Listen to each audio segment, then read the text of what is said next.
Hello guys, good morning. Today is Saturday, so we are expecting a lot of customer today and Lee Green Restaurant. So mag-interview tayo na mga kasama natin kung ano yung work in position nila. So let's go! So ayan na si Kuya Ronnie. So ano ang position mo today and ano ang work mo today, Kuya? Parking, driver. As of now, wala yung isang kasama ko.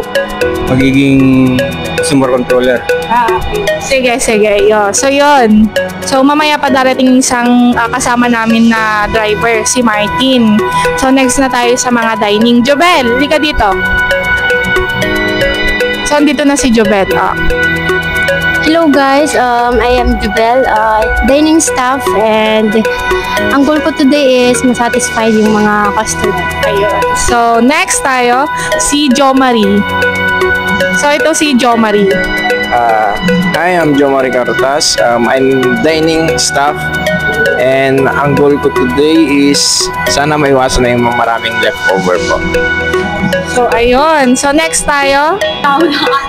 So dito na yung isa naming kasama. So pangalan?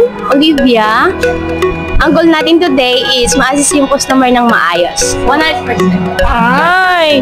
So next tayo si Daryl naman. Daryl. So ito na yung isa naming kasama sa dining. Hi guys, ako si Daryl. Ang goal ko sa Recurring Restaurant in maayos ang service ng customer and san. And so yun guys, meron pa kami isang kasama. So pakilala ka. Hello guys, I'm Mary Ann, dining staff ng restaurant. Anong goal mo today? Ang goal ko today is sana ma-hit yung quota ng sales. Ayan.